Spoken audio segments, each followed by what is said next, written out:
I want your running experience to be positive, even if it's hard. Like, just because it's hard doesn't mean that it has to be a negative experience. I want you to come back and want to do it again.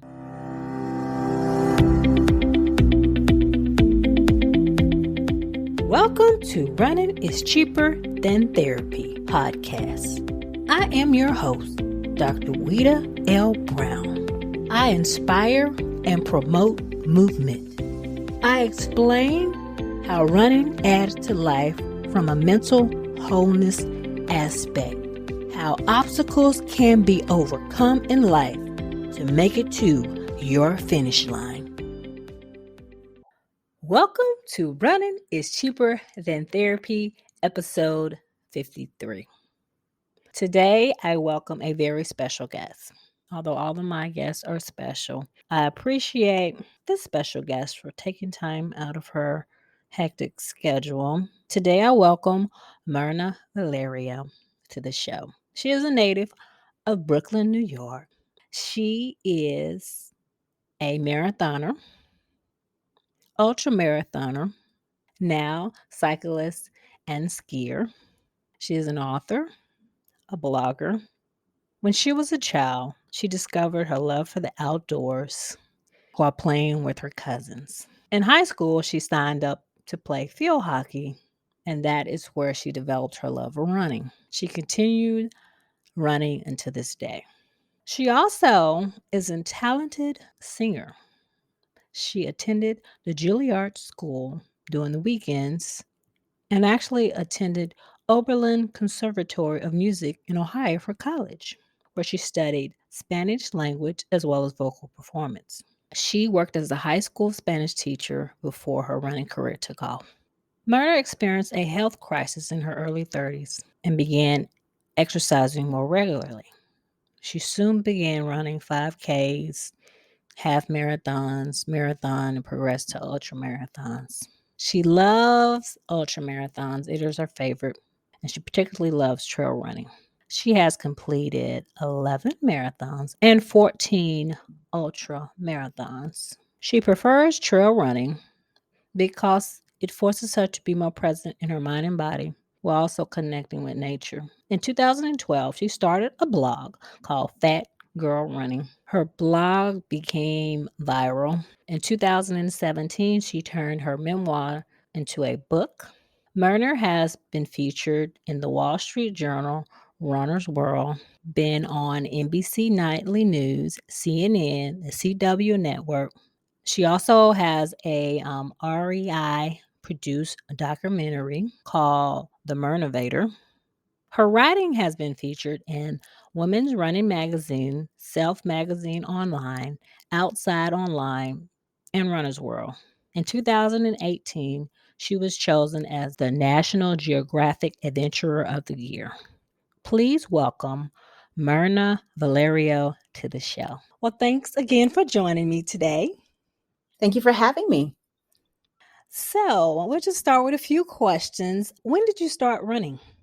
I started running back in 1989 when I was in high school, actually. I was a ninth grader at a brand new school in Westchester County, New York. And I had decided that I really wanted to play sports because I had never played a sport before. I'd never been on a team or anything. And so I went out for the field hockey team.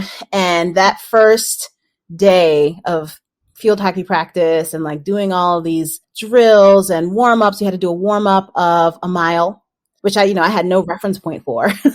And so it just felt like a very long time to be running and very far. And then we had to do a timed mile after that. And then we had 2.5 hours of practice, running up and down the field. I didn't have the right clothes on. We were dealing with field hockey stick. I had a mouth guard and then shin guards. So I had all this new stuff on and having to run up and down the field and doing what we used to call suicides. Now they're called line drills. Thank goodness. Normally people do those on indoors, on basketball courts, which are a lot shorter.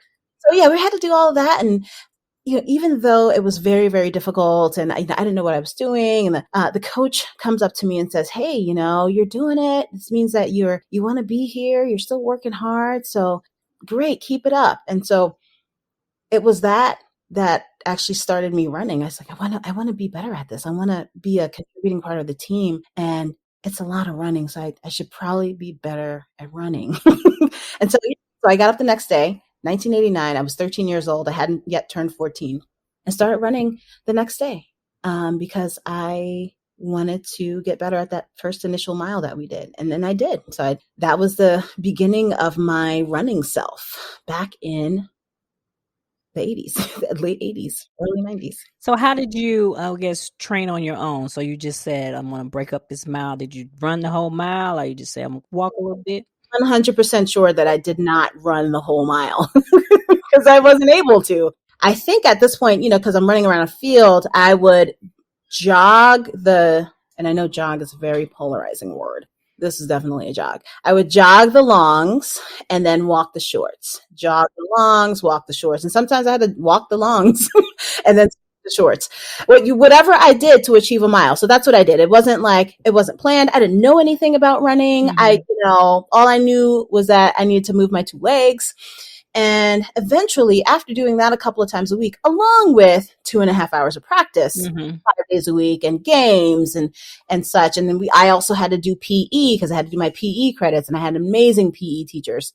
I began to get more fit. I could, sustain a mile, do that 5 or 6 loops around the field, without problems, and I lasted through practice. And I loved it. I loved being a part of a team. I loved getting out there and being on grass every day, being outside, even when it was cold or rainy. It was there's certain inflection points in my life that really changed the trajectory of what my life would be. That very first day in field hockey was one of them. So what made you decide to do field hockey versus another sport? Well, I wasn't really interested in any other sport. I had seen field hockey as I visited boarding schools when I was applying to boarding schools, because that's where I went. I went to a boarding school in New York State. I was always intrigued by this game. I was like, well, it's not ice hockey. And, I didn't know anything about it. That's kind of jump into things that I don't know a whole lot about. And just because I'm curious, and I start to love them. That first day at school, I looked over at the soccer field, and those girls looked like they were dying. And I was like, I want to do that. I didn't want to be inside. I wasn't interested in volleyball. I didn't want to do community service. I didn't want to do theater. At that point, I really just wanted to play a sport. And that was the one that was available. It was right in front of me. The field was right there. And I said, those girls look like they're having fun, because they were just like standing around, talking to each other. And I'm like, yeah, that looks like the sport I want to do. And so I go there. Little did I know they hadn't started yet. And so that's what kind of drew me to that sport. It was, it was out of curiosity. And I ended up, playing it throughout high school. Do you still play every now and then? No, I don't. I haven't touched a field hockey stick since senior year in high school. I wanted to then play in college. My college was a D3 school. I would have gotten on the team, but I was also, while I was in college, I did a double degree. So I was a musician as well as just a regular college student. I was dissuaded from playing sports because I was supposed to be in the practice room. That was my job. I ended up not playing. I'm still kind of mad at. So when you were in college, did you continue to run? I did. I was very active in college, even though I didn't play a sport officially. I ran a couple of times a week, and it was very short. Like, we didn't have Garmin's or Cintos or anything like that. I had no clue how much I was running, but I would just do a lap or two on campus and do the fitness trail. I would swim. I rode several different bikes. I had a different bike every year because you can buy a bike for $10 back then for the year. I did lots of stuff just to kind of keep myself moving, because I knew it always made me feel better. I'd wake up really early in the morning and meet a good friend of mine, to go swimming. So you knew how to swim, unlike a lot of African Americans don't know how to swim. Yeah, I know, which is why my kid knew how to swim as soon as he was born. We didn't want to be a statistic. So I read that you love the outdoors and running because it helps you connect with nature. And what do you mean by that? We are nature. We are part of nature, and we very often forget that. We forget that we are animals too. We need the sun to thrive. We need rain to thrive. We need oxygen filled air to thrive. Many of us are stuck inside all day, right? We go outside, and maybe if you have kids, you go pick them up. I was going to say, you go get the paper. Nobody gets the paper from outside anymore. It just open your computer. You go to the store, whatever. And we become these like indoor animals, and that is not great for our health, physical health, or our mental health. Mental health. And, once I'm outside, I'm like, this is where I belong. This is where humans belong. This is what we were built for. I feel very connected to nature. Like if I'm on a trail and there are trees surrounding me, I just feel a very intrinsic connection with the life that the tree gives. Like I feel like outdoors gives us much more than we give it. Today I went skiing. Like there's such a grandeur about mountains and just the bigness of them that makes us feel small. Not in a bad way, in a way that we experience on wonder. So I can go on and on about that because it's one of my favorite things to talk about. But we need nature because we are nature. Mm-hmm. Mm-hmm. And you prefer trail running over road running? Why? Yes. There was a little bit of accusation in your voice. No. I'm just I was just kidding. Not really though. I love trail running. I mean, like, again, it gets me outside on a trail. I, from a very early age, was very attracted to just being outside. I grew up in Brooklyn, New York, Nueva York. I was always outside. If we weren't sitting on a stoop, we were running up and down the block, or we were hopping from park to park. Everybody thinks that Brooklyn is just a big cement jungle, but there's so many parks and there's so many trees and there's a lot of dirt and grass. Maybe not on the streets, but like you got to go to a park for that. And so we spent a lot of time, my brothers and sister and then all of my cousins, because we lived in the same building. We would just travel in this huge throng of kids, and we would like hit the parks and be in the parks for hours. And so I essentially grew up outside. okay. Right. Especially in the summertime, we would just like, our parents would be like, get out. You cannot stay in the house all day. Get out. Don't come back in here unless you have to pee. If you can find somewhere else to do that, even better. So yeah. And so we just explore. We'd be like walking the streets of Brooklyn, going to the pool, Marcy pool over here, by the Marcy projects. We would go to the park around the corner. We would go to free lunch because we were all poor. So we all got free lunch during the summer. And it was just this thing that we did. And it was amazing. It was incredible. We would come back home smelling like the outside, go take a shower, have dinner, and then go to bed and then do it all over again. And so that's how I grew up. And that is very attractive to me. I can't, like, on the days that I have to stay inside, I get very antsy and very anxious. Like I have to like move around. And, some days I need to stay inside just to kind of chill. But those days are few and far between. Wonderful. See, I do like trail running, but I'm clumsy. Mm-hmm. And so you have to be more, I guess, mindful when you're in the trail versus like when I'm on the road, I can kind of zone out. Mm-hmm. Although I sometimes still get into trouble with sidewalks, uneven, and fall. So trail running is like I have to be more, I guess, in tune with everything going on. So sometimes I like to tune out.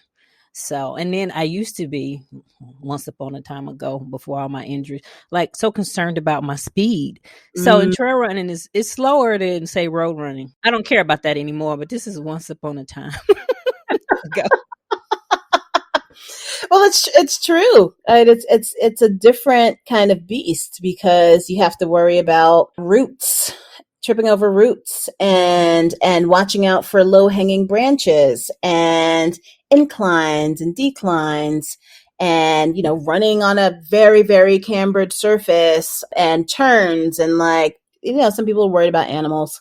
Yeah, like there are so many things to think about, and like feeling your body in space, the constant changing of the surface. And it really does keep you very, very mindful and aware every single second, because it's the second you lose concentration, focus, you're going to trip. Mm-hmm. Yeah, but you can't think about anything else unless like it's a trail that you've been on many, many, many, many times, you still have to pay attention. And you still have to pay attention when you're road running too. I mean, it's a different kind of running, different kind of experience. Depending on where you are, you got to worry about cars. You got to be really aware of that. Again, worrying about people is another thing. Sidewalk cracks and stuff, because that falling on that stuff can be even more painful than like falling on a dirt path. Yeah. Cushion. So tell me, how many half marathons have you run? I don't know. I stopped counting after 17. Okay. But, a number of them. I'm not one of those people that, does a race every weekend, or like does like the 50. I'm going to do 50 half marathons because I don't really care. I'll do a race that appeases me, and that appeals to me, that, I can get something out of in terms of the experience. Definitely more than 17, but I don't know the exact number. What about marathons? Do you marathons? I do count. Okay. So I've done 11 marathons, and my last one was the LA Marathon in 2020, right before lockdown. Then the injuries just came and came and came. I know about those. I confess. I know so much about those. You do ultras as well. I do. So I've done 14 of those.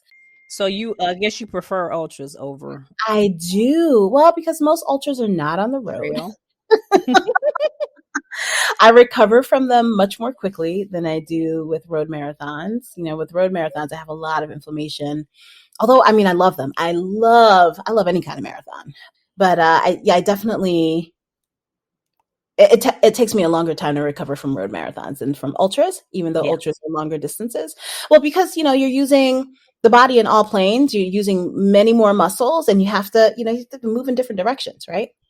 My favorite distance is 50K. Okay. Because it's, just over a marathon, not just over. Well, yeah, I mean, compared to a 50 mile. 5 miles, right? 5 miles. Right. And, I haven't actually officially completed a 50 miler. I've done 100K, which is more than 50 miles, but I haven't done any 50 milers. Okay. But 100K, that's impressive. Yeah, very long time to do that. It was so long. How long did it take you to do the 100K? 25 hours, 59 minutes, and 55 seconds.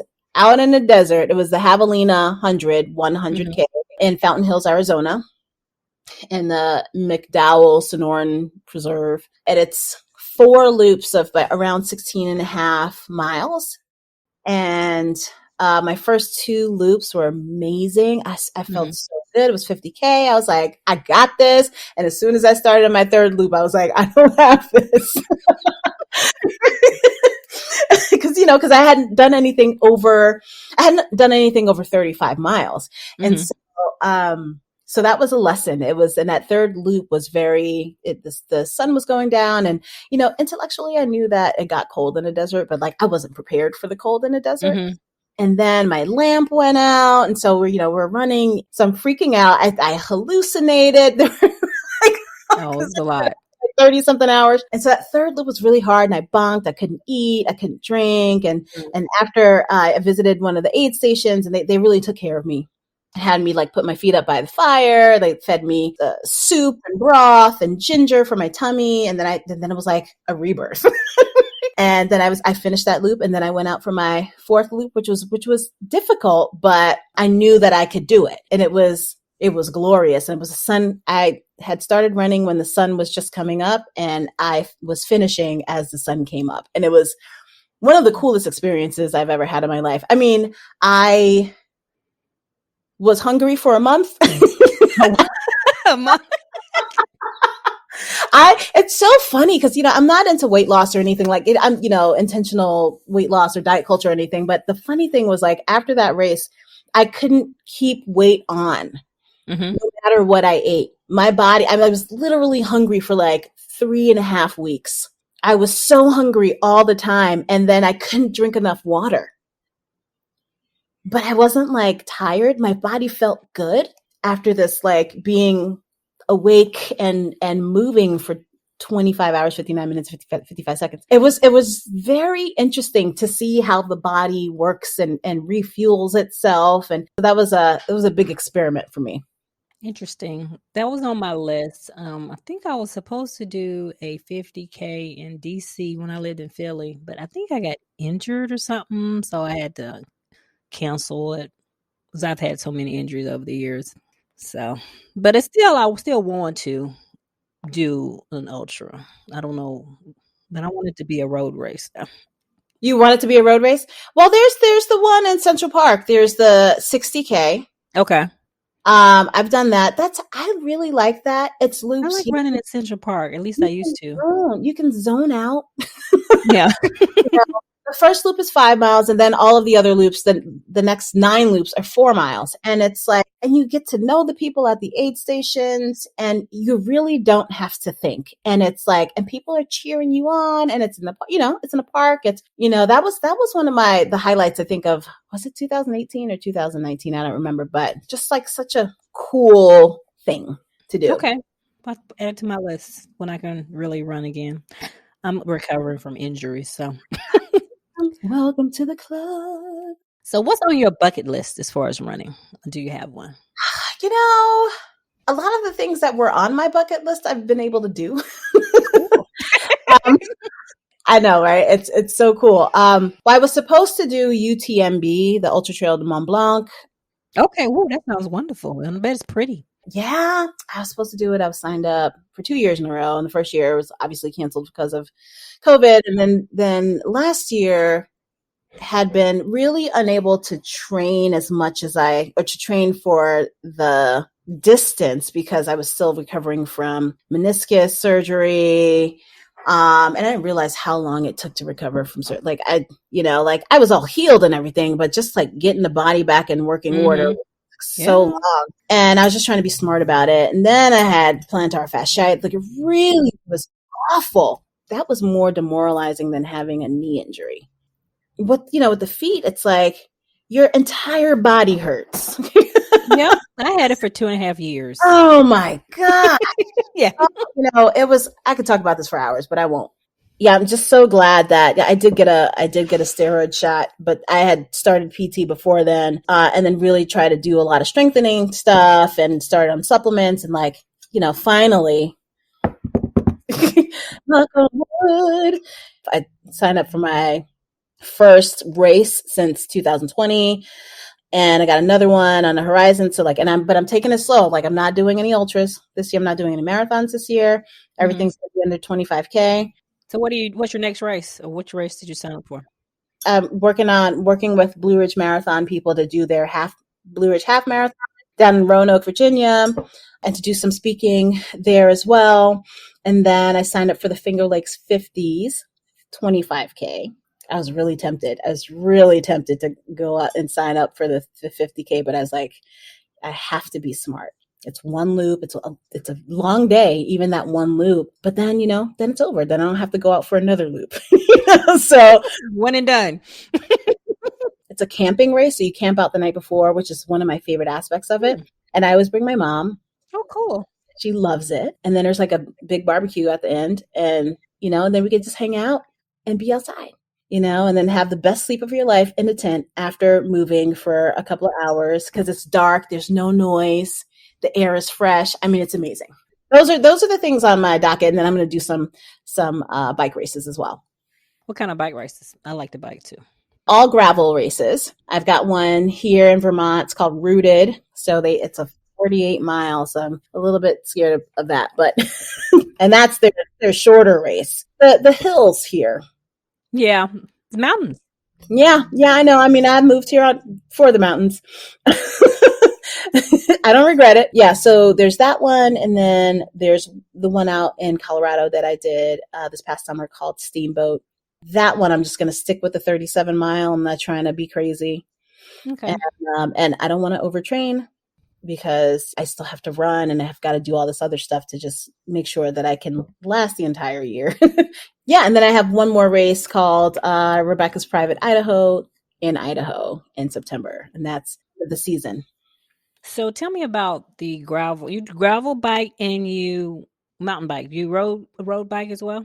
No, I don't road race. That's a different community, different kind of culture that doesn't suit me well because I'm not fast. I don't care. And gravel takes you onto less busy roads because you're on dirt roads, Mm-hmm. which just tend to be prettier and a little bit slower. And there's definitely an elite gravel culture, Mm-hmm. but they're such nice people. They're such great people. I mean, not everybody, obviously, but it's definitely not the very sort of critical, body dysmorphic, mean culture of road cycling. Mm-hmm. Again, not everybody is like that. Don't at me. Um, but that's what kept me from road cycling for a long time because everyone there it's very body It dysmorphic. can be. I think it depends on the group. As I cycle with a lot of different groups, some are more competitive, some are kind of just, we're out here to chill and have a good time. So it kind of depends on, but you don't know until you actually get with the group, what kind of group it is. Because my cycling group in Chicago, it's mainly recreational cyclists. But when I go out of town, sometimes they're more competitive. So you can kind of get in where you fit in, but you really don't know until you actually. Gravel, like you already know. It's not a crapshoot about if people are going fast, they're going fast. But it's never this maybe I'm just still so new to the sport that I need more time to develop more connections with like cycling communities and stuff. But that's been my impression. It was a Okay. very strong impression but I did, a lot of gravel cyclists come from the road cycling True. community. I know a lot of people because I've never done graveling, and I'm scared of mountain biking because I'm scared I'm gonna fall. But it seems like fun. But I'm just because this. But I guess if you fall, it's more padded than falling. Mountain biking is something else. It's like I don't want to at this point in my sort of like biking trajectory. I'm like not interested in doing super gnarly stuff. I was talking about this yesterday as with my cycling sponsor as I was like renewing my contract with them. I was like, what it does though, mountain biking is that it gives you very, very good skills, handling skills that translate to all kinds of cycling. Mm-hmm. And I didn't realize that until after my second sort of foray into mountain biking. Mm-hmm. I'd worked with this guy out in Tahoe, and I was like, oh, this makes so much sense now. When, Mm-hmm. when I'm on a gravel bike, because I would work on something with my gravel coach, and then it would click. Oh, this is what this is in mountain biking, and like separation of the bike, and all that. So it's really cool. Like it really does give you more skills and better handling technique and stuff on a regular bike. Mm-hmm. That's true. I've heard from people who love mountain biking. My local club, has done some like demos, and it's really different cycling. We'll do some little hills. It's fun, but I just couldn't see myself on some real hills because I'm just scared I'll hurt myself because I'm clumsy. I just know it. You just gotta let go, and it's very scary. Been there, done that. So, so tell me why you first started your blog. My blog, that I don't write it anymore. I actually stopped writing in it when I published my book. I stopped in 2017, I believe. It was the last blog post. I started writing it because I was training for my first marathon, Mm-hmm. which was the Marine Corps Marathon. Oh, I love Marine Corps. I've done it 5 times, or I will do it again. I guess I love it. I love it. So that one and New York City Marathon, those are my favorite marathons, favorite road marathons anyway, with LA Marathon coming in a close third. Okay, I haven't done that one. I've done a Marine Corps and I did New York. I met you at New York. Oh, you probably remember at I remember. Okay. So what was I talking about? when you start your blog. You were training for your first marathon in 2012, right? So I'd actually named it 2 years beforehand but didn't write anything in it. And then in 2011, I think my first post was like, I finally have something to say. And I just wanted to sort of chronicle my running story, do race reports, and to write about anything that sort of came to mind as far as me being a fat athlete who did endurance stuff, Mm-hmm. without it being centered on weight loss or diet Mm-hmm. culture. because I was very adamant about that. As I ran more and more, and as I like rediscovered running, it very quickly veered away from, losing weight.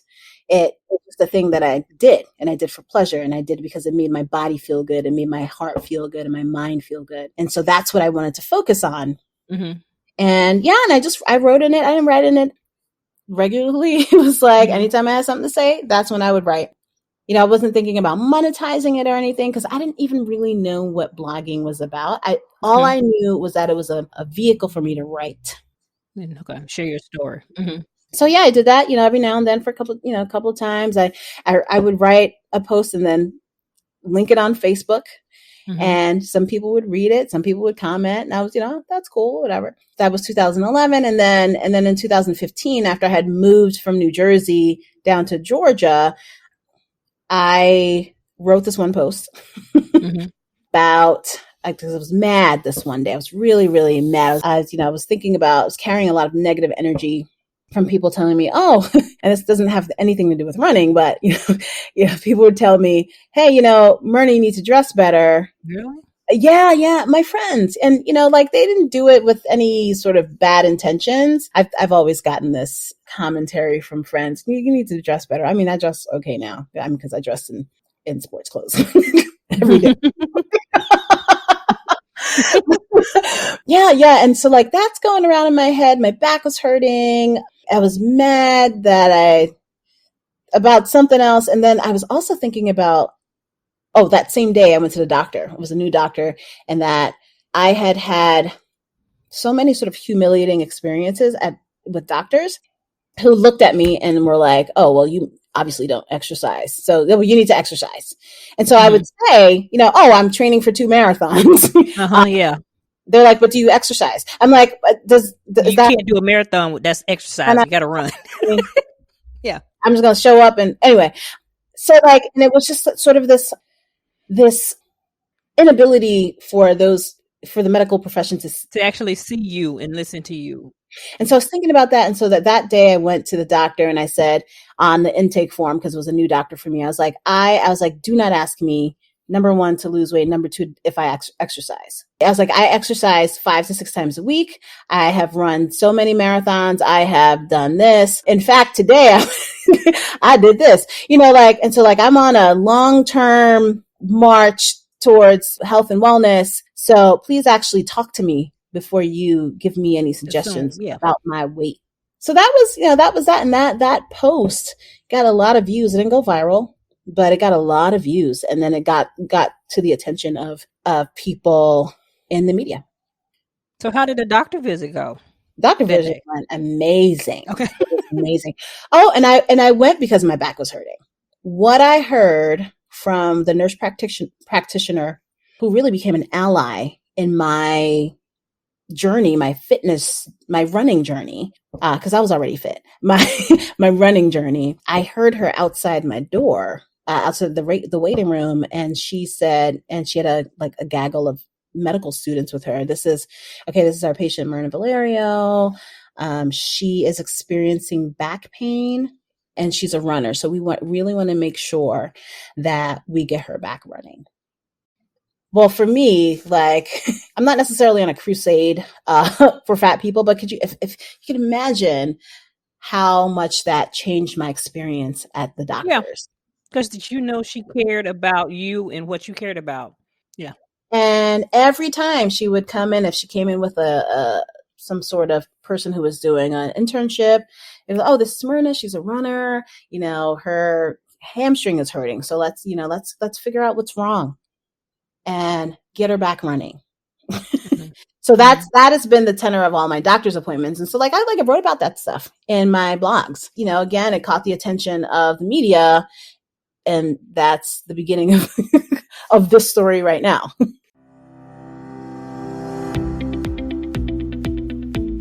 Season 4, we will continue the segment Ask the Doc.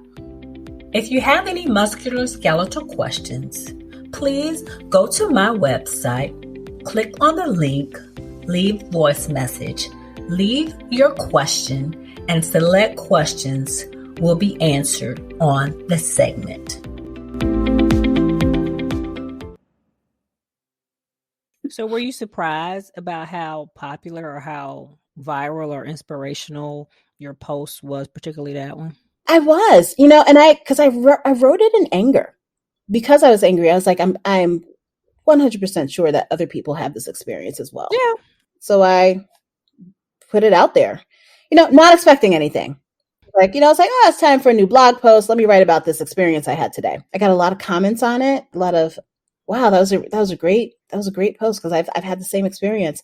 And then a couple of months later is when, that was in 2014, a couple of months later in February of 2015 is when Wall Street Journal contacted me and said, we love your blog. And I'm like, what? Come again? And that's what started this like trajectory that has not ended. Okay. When you were, tell me about the process of writing your book. So did you turn your blog post or into like a memoir, or was it like, what made you go from writing your blog to publishing a book? So after all of the media stuff that, that I said that I keep saying hasn't ended because it hasn't. So I got contacted by a couple of agents. Hey, we read the pieces about you in Runner's World and this and that. And we love your blog.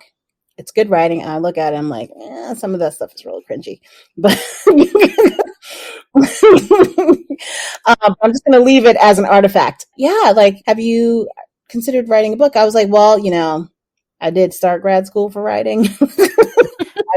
And I've always been, my goal has been to write a memoir, right? I can get memoir classes and like creative nonfiction classes. And I just love long form writing, in nonfiction. So yeah, but I wasn't planning on writing about running. Okay. Yeah. And so like, I eventually went with, my agent, Jane Distel, who I got an email from today. I'm like actively like hiding in plain sight.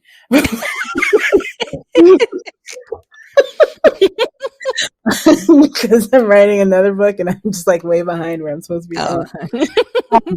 Yeah. And so I went with her and I crafted a proposal. I think initially the idea was to sort of to do like a how to run book or like, with a little bit of my story. And I was like, I don't want to write that. I don't need to teach people how to run. Mm-hmm.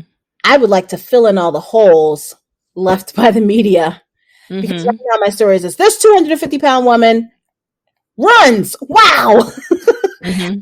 And I wanted to go beyond that. And so I wanted to actually tell my story and to utilize all my memoir writing skills. The proposal was, for this book about my life and all that went into why I am a runner today. How has that impacted my life, my family's life, etc. I make it sound boring, but it's not. I don't have an elevator pitch. But I think you're real and genuine, and I think that's what attracts people to you in your book and your blog. You're just a real person. Yeah, you're just sharing your life.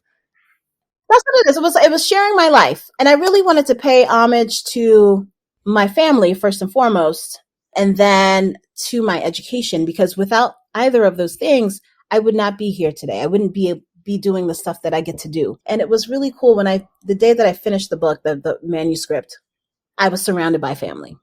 Mm-hmm. Before I wrote the last couple of words, I was in DC for the Marine Corps Marathon. I was staying at my cousin's house because she always she took care of me when I went down there. She's like, don't you dare stay in a hotel. You come, we got your room set, I got your breakfast, I'll take you there, I'll pick you up, all that stuff.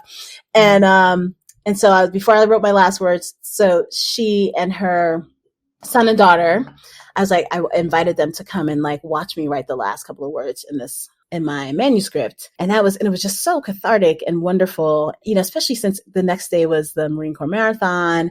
It was so cool to have them be part of the process because they are a part of my process and my life. And so, yeah, that's what I wanted to express. This isn't just about running.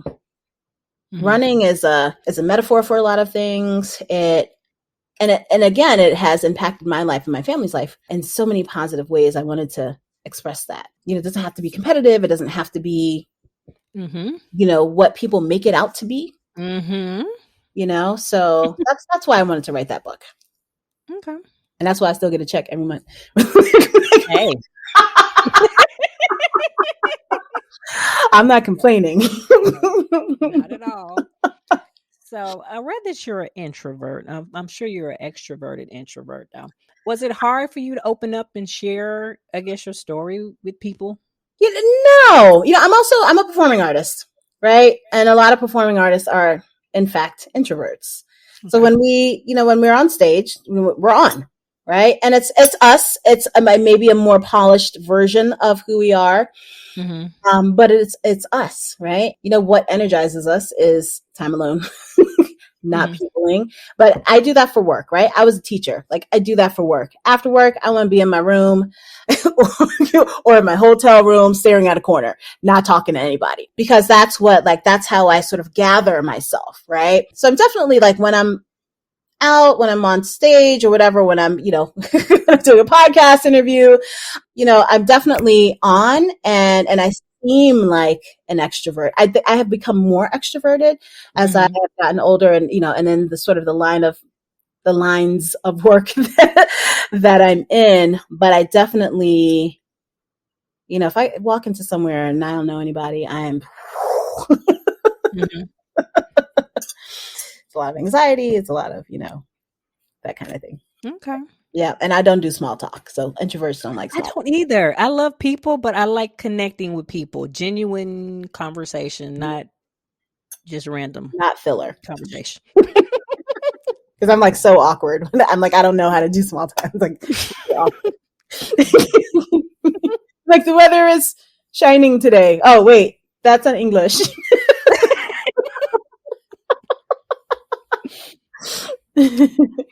So how do you deal with, I guess, some negative people who may not agree with, say, the doctors who are negative towards you, or people who may read your blog or who may be negative?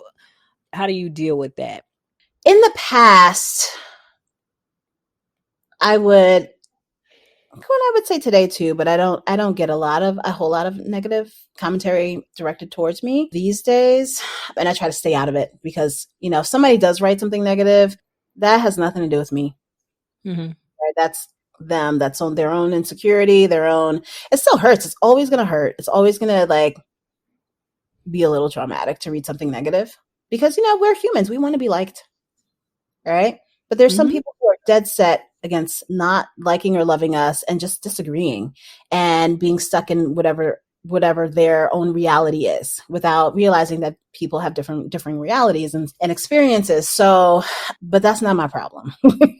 So, but it took me a long time to get to that place. I mean, I've never really worried about what people thought, because if I want to go learn how to ski, I'm gonna go learn how to ski. If I want to learn how to ride a bike or mountain bike, that's what I'm gonna do. You're going to have your thoughts, and you go ahead and have your thoughts, but don't try to hamper me from doing what I'm curious about or what I really want to do. Now, a couple of years ago, when those articles came out, the Runner's World or Wall Street Journal, and people were like, well, there's no way she does what she says she's doing, or the only thing that she's running for is the Dunkin' Donut, or sorts of things. Those people have very limited views of who people can be, what they can do. Again, not my problem. Just because you have experience with a particular thing doesn't mean that it doesn't exist. True. Again, I just keep doing what I'm going to do, because I am not here for you. I'm here for myself. Right? You're going to have a problem with looking at me? Don't look at me. Turn around. I'm sorry. That's my Brooklyn coming out. But it's true though. It's true though. And some people are just closed-minded, and they think they hear the word runner, and they just think it has to be this very thin person who runs a 7-minute mile or whatever, who runs marathons in less than 3 hours or whatever. And that's a runner. And the other thing is that I've only really had positive experiences with running, even though they may have been difficult. They have never been, some people will be so demoralized in a PE course where they make you run and you're the last person and people start making fun of you, or you get yelled at or something. Never had that experience before. From that first time with my field hockey coach, always positive, always encouraging. Hey, we want everybody to be better athletes. So this is what you need to do over school break. Okay. So, work on this, work on that. It was never this sort of denigrating of people's abilities and skills or lack thereof. It was always, okay, well, let's get you here. Okay, you can't run a mile today. Let's try a quarter of a mile. And so I want to give that to people. I want your running experience to be positive, even if it's hard. Like, just because it's hard doesn't mean that it has to be a negative experience. I want you to come back and want to do it again. There's so few people who have had those positive experiences that are like people like that look like me. Mm-hmm. And, and it's a shame because, as both you and I know, what an amazing sport this is, right? It's so incredible. It does so much good for our bodies, and our spirits. But yeah, and I veered off. Remember what the original question was? I did a segue. No, you answered my question. It's like the negativity. Like, how do you deal with it? That's what the original question was. And hopefully, those people come around. But if they don't, I cannot worry about them. No, you're going to do you. Mm-hmm. So where did you get this adventurous spirit? So you not only run and mountain bike, which could be dangerous, gravel, and you ski. And I love to ski. That was like that's my first love. I've been skiing since 98. I've been running for like 10 years. But I love. And I see you on Instagram. I'm like, oh, she's getting better. I'm like, no, I love to ski. I ski. I'm going skiing next weekend, actually. But like, that's my favorite thing to do. You should come skiing with us, the National Brotherhood of Skiers. Our summit is in Snowmass, February the 5th through the 12th. You should come ski with us. Where am I going to be February 5th? Yeah, I just made contact with the director of the National Brotherhood of Skiers. Yes, because he is a board member at a school that I'm going to speak at in April. A board member, and we connected as board members. Maybe. Wow, it's the adventure spirit has always been in me. Again, I told you, we basically lived outside during the summers, and we just our parents just trusted us to go outside and take care of each other, and that's what we did. Although there was one time when my cousin fell off the swing, and okay. Anyway, you didn't tell anybody. Anyway, so and I've always, again, wanted to be outside and try different things. I told you when I wanted to play a sport and I didn't know anything about field hockey, but it looked interesting. So I was like, okay, because I just have this like curiosity that I have to quell. And then also, like, when I was 8, my mother and stepfather sent me to sleepaway camp. I was so excited, and it was one of the best experiences of my life. I'd actually talk about that experience when I'm talking about the science of awe and wonder, and how being outside and experiencing awe and wonder connects communities to each other. Yeah, so I've had all of these incredible experiences, and so I want to replicate that. So I look for places to go and things to do that replicate those incredible experiences that I had as a child. Mm-hmm. And just discovering new things. And, then I went on camping trips with my public school, and it was in the Adirondack Mountains.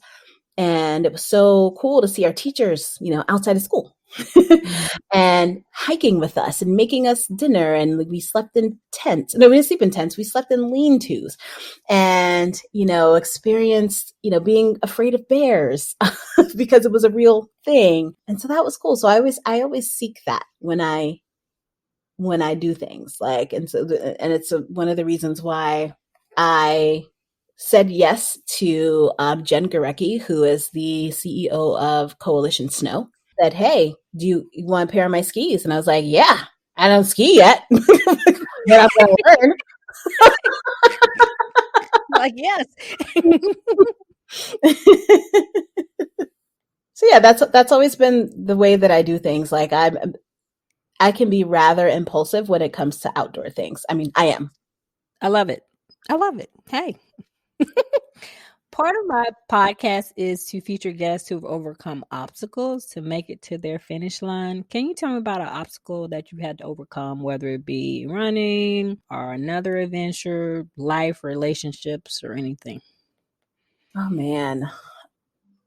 Obstacles. I would say like the most recent obstacle has been just healing from injury. Because when something becomes a part of your identity and you lose it, It is a blow.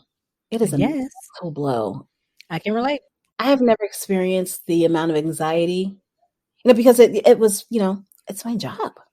Mm-hmm. I have sponsorships. I've got, partnerships with various companies that are all dependent on whether or not I go to races and run and show that I'm running. And so I was, and then I was just in pain all the time. Mm-hmm. And I couldn't train, but I couldn't train running wise. And so I have a coach. He's out in Idaho. His name is Mike. So of course I was in communication with him all the time. And he goes, Mirna, I was like, okay, he's about to drop some wisdom because he's like Mr. Wise, right? He goes, Mirna, the obstacle is the way. The obstacle is the way. And I was like, what? Okay. He's like, that's a Ryan Holiday book. So go read that. I was like, I didn't read it, but like, I read some excerpts of it. And so I kind of let that sit in my head because I was having I was so angry at my body, at the situation. And then, of course we were in COVID and I couldn't like fully enjoy being outside, which is like one of the only safe places to be. So it's like, what am I going to do? And I did all my PT. I did all my what I was supposed to do. You can see that I have a treadmill. I mean, I got everything up in here. I was doing the walking and everything, but I still wasn't able to do what I do best. Wanted to do. Yeah. You didn't feel like your usual self. So he goes, the obstacle is the way. And then he wrote it again to me in a text. And he was like, go get a bike. I don't want to get a bike. I don't like cyclists. And I'm like, and I whine a lot about everything. And I was like, fine. And so I actually happened to live across the parking lot from a bike shop. Oh, really? Nice. And so he's like, go get yourself a bike. And so I walk across the parking lot. I'm like, I need a bike. I don't want one, but I need something that I can train on until my knee heals. They're like, okay. So they hooked me up with a bike. Okay. What kind of bike did they give you? It was a Salsa Cycles bike. And I was like, what is this? I've never heard of this bike company before. I was like, I asked for a Specialized. They're like, just take the Salsa. I was like, okay, how much is it? They're like, we know where you live. Across the street. For a couple of weeks, see how you like it. I rode it. And I had to like relearn how to like do gears not relearn, learn how to use gears and stuff like that. And I was like, this is fancy. So like I wrote it. I hired a coach because I was like, if I'm going to do this, I want to make sure that I'm doing it the right way, and I'm not going to like it. And so, but after a couple of weeks, I was like, okay, fine, I like it. Fine. It's not running, but I'll take it. And then I gradually regained my spirit, my sort of endurance athlete spirit. And it was because of this injury.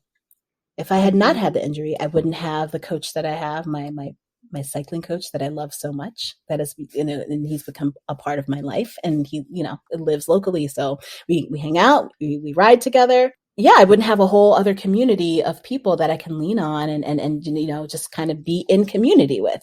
I finally understood. It took me about 7 months into riding a bike that the obstacle is the way. It's a way to somewhere else. It's a path to somewhere different. Yeah, and so that's how I got through that obstacle, and now I'm ready. Like I'm ready to finally resume running. I feel good. My body feels great. My spirit is right. I had surgery December last year, so I can relate. This, and I figured out, and I had surgery on my other knee before, and it was quicker, and this takes forever. It's like I start running, and it's like something happens, and I like have to stop, and so I'm just like, I just enjoy the swimming and biking. I do triathlon, so I can pick one of the three. You're a triathlete. Okay. I always complain about triathletes. Like, why?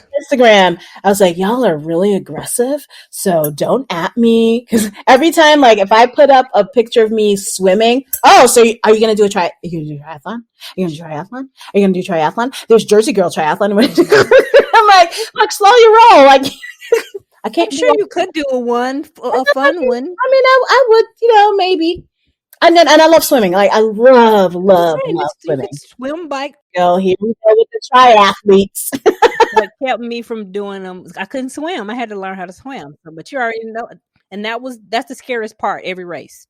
Yeah, it doesn't scare me. Like I love all three sports. It's just a lot of training. If an adult Mirna could go back and talk to your younger self, what advice would you give yourself?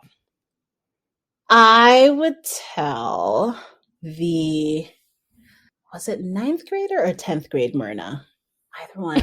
I wrote a lot and then I stopped suddenly. Okay.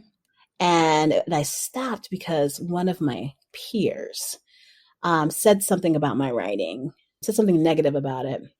And then then I felt bad about it because this one girl had said something. And it wasn't particularly hurtful. I mean, like looking back at it, because she was like, oh, well, that can't happen. It was a fiction, and I was writing about someone with throat cancer. I was like in 9th grade. Oh. And she's like, well, that can't happen. This little scene just like it's not real. It wouldn't ever happen. And so because of that just like threw me off, and I stopped writing until I got to grad school. I mean, like writing in the ways that I wanted to write. I would tell myself to keep writing. Okay. Yeah. Cause I mean, like I was good, and I was fine in the other aspects of my life. I was pretty confident, but the writing, because this little girl, I just roll my eyes, y'all. Like that's not good because it would never happen. That's that, keep writing. I think I don't know. I like writing, and actually it's something cathartic about it. Yeah. I mean, it's an amazing art that more people should do. Any last minute words of advice from our listeners? Actually, let me ask you about, because most people probably don't know that you're a singer. Yeah. I mean, like my family is very musical, and my brother, I'm the oldest and the best. I have all my siblings, and my brother, who's closest in age to me, is a producer. He like creates and sells beats and stuff. He's out in Arizona. And my sister's a really good singer. My mom's a really good singer. And my other brother, he is a very good singer, but he wouldn't call himself a singer. We're all very musical. I was the one that decided to go to a conservatory of music for college. Well, for one of my colleges. But before then, in high school, I sang an audition to get into Glee Club. Cool. And then in 9th grade, it was the same day as this field hockey tryout. Mm-hmm. I was doing a lot that day. It was a very heavy day for me, but it was a life-changing day. And the music teacher goes, try this. So she plays a little ditty on the piano, and like I replicate it. Okay, sing this. She takes me through scales and stuff like that. And I'm like, and I'm not really thinking anything of it. I'm like, I'm thinking I'm in trouble, actually. I'm like, I do something wrong. I mean, like, I know I can sing, but like, what's she doing? And then she goes, and then she stops. She's like, I have never heard a voice like this. And I'm like, what? Wow. She's like, wow. Have you ever taken voice lessons? I'm like, no, my family can't afford that. She's like, well, do you want to take voice lessons? I'm like, no, my family can't afford that, because I was a scholarship student. And she's like, no, I'm not. Look, I'll give them to you for free. Okay. And that was that. And I became a classical musician in 9th grade. And then a year into that, she said, hey, I'm going to need you to apply and audition for this program at Juilliard pre-college in New York City.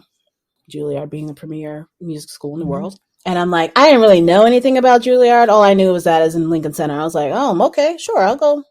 All right. I didn't really know it was like what it was. Big deal. I was like there, and I auditioned with the songs that she had prepared me with. And they're like, okay.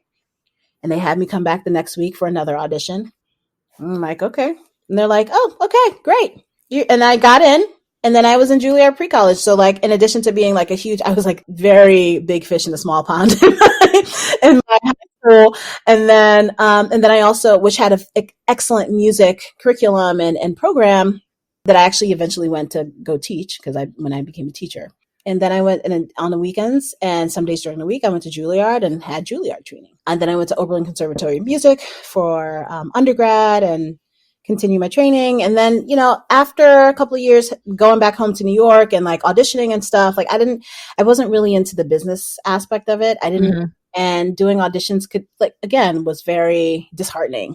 I was like, I don't need to do this. I was working in corporate America making money. So I was like, I'm going to make music when I want to. I don't need to be famous from, being an opera singer. I did a Met chorus audition. I did a couple of other auditions. I got to the national level of a competition and so like things were going well in that respect, but it took a lot of energy. So I'm like, I'm going to focus on working and making money. I still took lessons. I did some opera programs and stuff to feed the creative part of me. And I took a very long time off, like about 15 years before I started studying again. So I'm studying again. I have a teacher who lives out in California. Okay. And I don't really I don't plan on making it any like a part of my business as part of what I do, but it does feed my soul creatively. Oh, good. Okay. So any last minute words of advice for my list, whether it be running or otherwise? Life is short. Life is so short, as we have experienced in the last 2 years, over 2 years now. And counting. Yeah. And counting. Exactly. Yes. We never know when we're going to go. So and I said this in my Instagram story the other day. I'm like, we don't want to leave the earth with a bunch of shoulda, coulda, wouldas. We don't want to do that. Do what you need to do for yourself. Is there something that you are interested in, something that you're curious about, something that you've always wanted to do? The time is now. Mm-hmm. There is no other time. There's no better time to do those things than now. If you can't quite do it now, maybe it's a financial reason, make a plan and then do it. Put it out into the universe. Because when you do that, it sounds like very woo, but when you actually verbalize something, when you state something out loud, you write it out loud, it becomes a reality for you. And then you make all of these sort of subconscious, unconscious decisions to propel you towards that goal. So yeah, you can start changing your life by saying something out, stating it out loud. What do you want to do with your life? What kinds of things do you want to experience? Where do you want to go? What kind of people do not serve you in your current life? If there's a situation that is not serving you, if there's a job that is not serving you, I know it's like really easy to say that because I know it's hard to find a job or a career that you could be truly happy in. But you can make steps. You can change things, little things in your life to make sure that you are feeding yourself and feeding your soul. I concur. So where can people find you? I'm everywhere.